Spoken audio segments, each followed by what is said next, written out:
Welcome back, and today we've got a very special topic because it has been exactly 1 year this week, well last week, since I decided to not drink alcohol. So we're going to be going through some positives, my thoughts on alcohol, potentially some negatives of alcohol as well, and just my general thoughts, feelings towards alcohol. So I've got a few points. I've been looking at these for the last couple of days. I'm just going to go through them. No particular order, holds no weight in what order they're in. Numero uno, number one, gym progress / effect that alcohol has on your physique. Now, this is something that before I went through this process of doing a year with no alcohol, I obviously knew, well, drinking excessively or overindulging in alcohol or binge drinking is obviously going to affect your physique. However, I definitely underestimated how much this was true. So besides the fact of actually not understanding completely, and I mean, it's my job to understand people's nutritional intake versus expenditure to help them achieve results, but the amount of excess calories that you can consume by drinking on a regular basis is absolutely unbelievable. I've got clients that complete a regular food diary and completely are overwhelmed when they realize they've gone over an extra 1,500 calories from alcohol consumption on its own. The effects alcohol actually has on your training is monumental as well. So obviously, when I was drinking, I found that my strength would go down, I'd be able to recover less quickly, and I'd not be able to recover as well, which we'll go on to in a separate point a bit later on. But just in general, the way you'd approach a session, maybe you've not correctly fueled your nutrition as effectively as you could be, meaning those strength gains are diminishing. But then also it has such an effect, and the last year has really shown me and allowed me to try and progress my physique, to try and get to a place or further towards that goal that I want to get to, and also just really focus on systematically, progressively overloading my training step by step, and kind of not having these few weeks of really good training, one pitfall of a massive drop back into another build-up to kind of get back to where my strength previously was. And that takes a massive toll on your physique. And it's absolutely 100% one of my favorite things about not drinking. Numero dos, mental clarity and brain fog. So since not drinking alcohol, I've found that my mental state has definitely been a lot more stable consistently. Now, saying that, it kind of opens me to criticism or kind of implies that I've been in a really bad mental state. Not at all. All I'm saying is that, again, similar to that previous point, my mental state would often be quite consistent, and I found that alcohol kind of disturbed that consistency throughout. And it might be that not necessarily you didn't have a great night out, but it's again the damage, the days after, the effect that alcohol actually has on you. I found myself kind of not being able to concentrate too much without going on to the next point. But the kind of clearness that I've felt in the last year from not having alcohol present in my life has been amazing. So obviously that kind of clear lack of brain fog that you kind of experience obviously allows you to kind of input and put your energy into different places, which I've definitely been utilizing over the last year. And that's probably, again, a really, really big positive of kind of not having this influence of alcohol in your life, which I found really, really, really helpful and effective. 3, we're flying. Going to try and keep this quite a short one.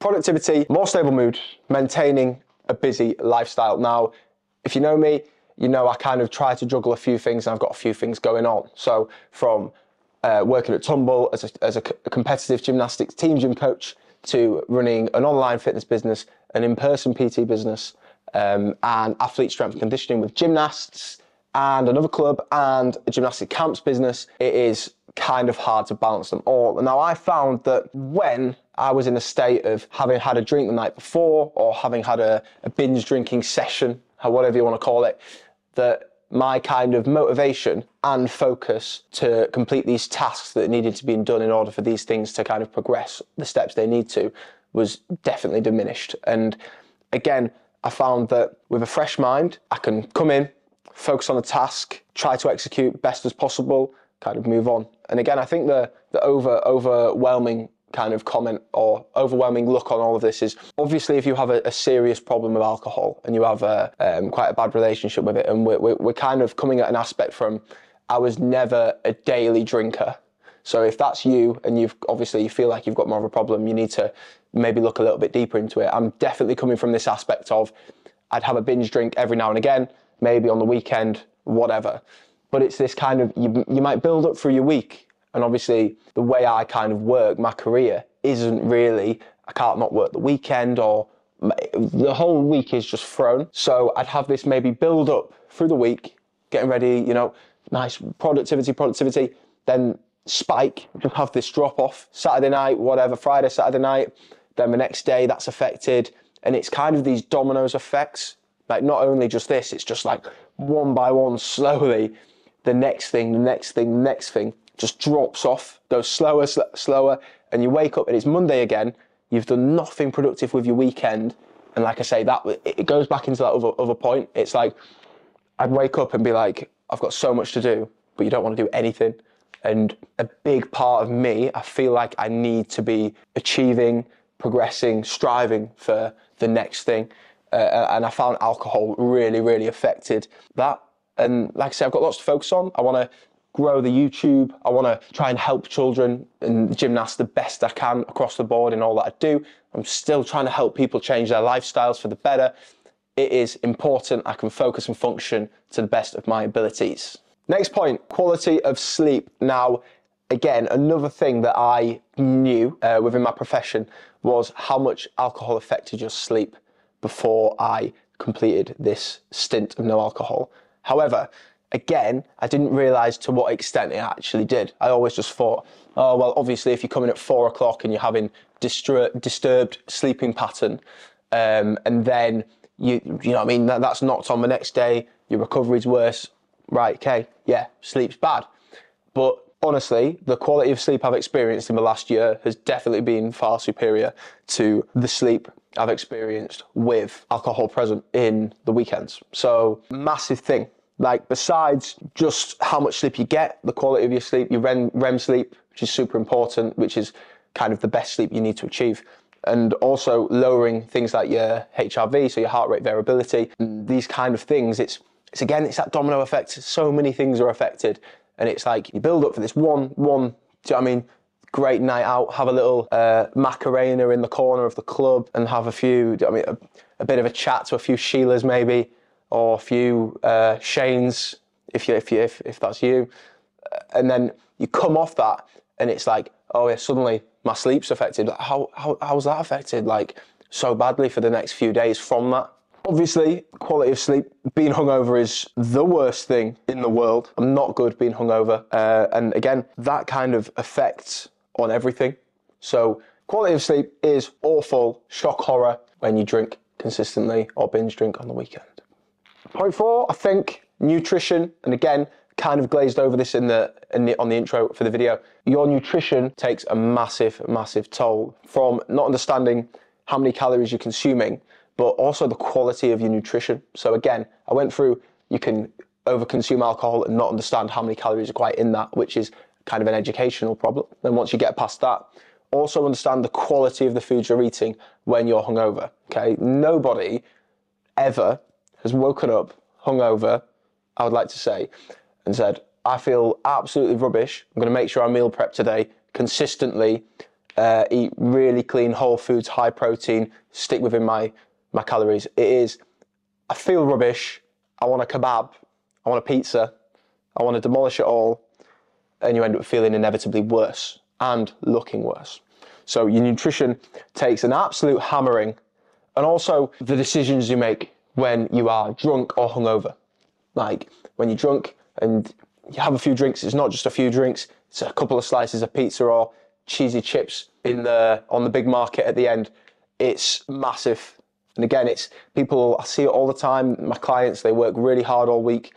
And then, you know what I mean? They're tracking 6 out of 7 days. And then on the 7th day, instead of resting, like we were told to, they're, you know what I mean, over-consuming in their calories.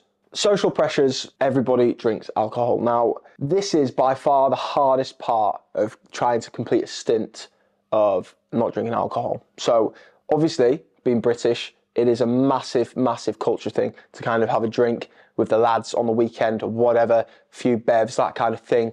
And that was definitely the hardest part for me going into it. Not that I would go out all the time, and especially since leaving uni, I kind of came into this kind of zone of, right, okay, if I want to go out, I feel like I need to earn it, deserve it kind of thing.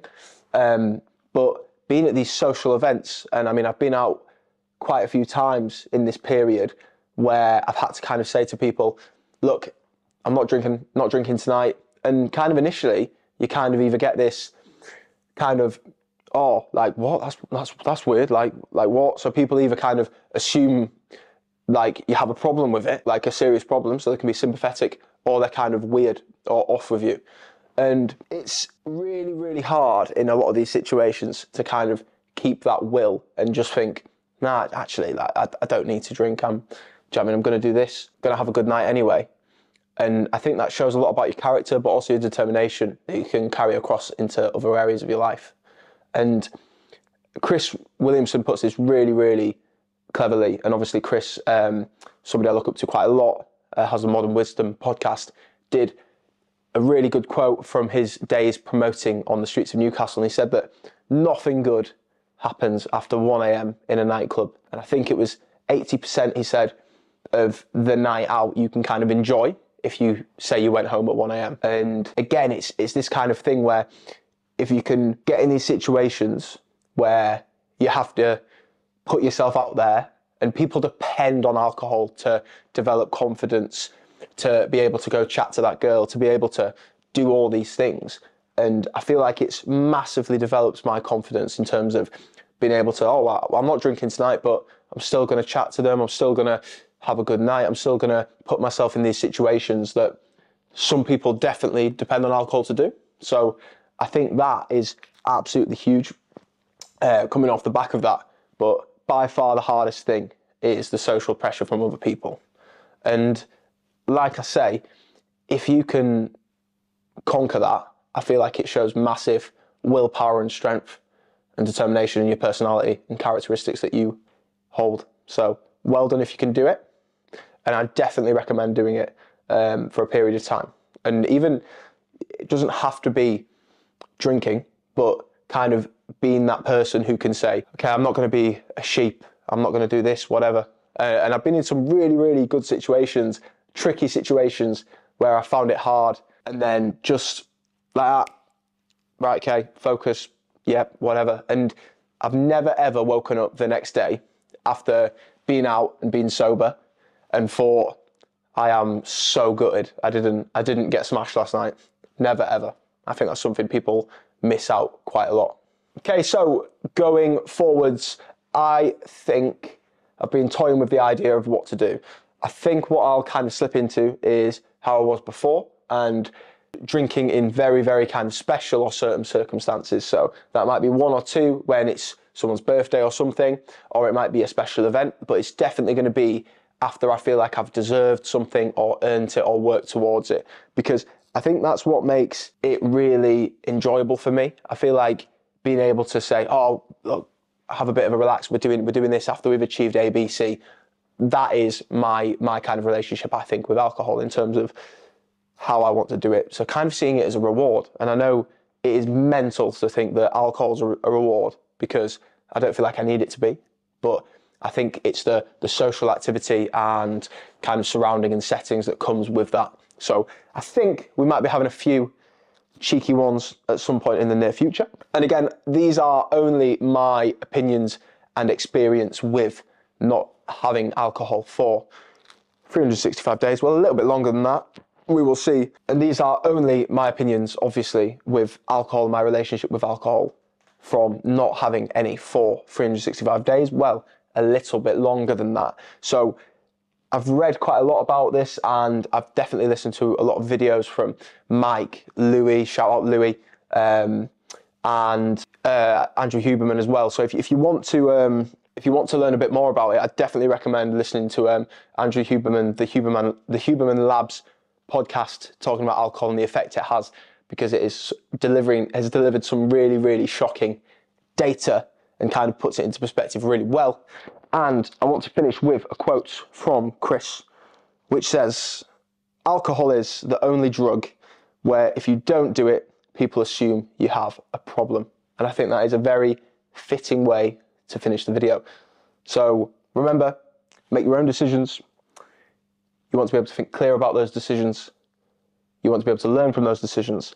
And I think that alcohol definitely has a negative effect in terms of that. However, I think, and I know lots of people that absolutely love the positives that come with alcohol, the social interactions, the experiences, the nights out. So, thanks for watching. Don't forget to drop me a follow on the socials, like, comment, subscribe, and we will see you in the next one.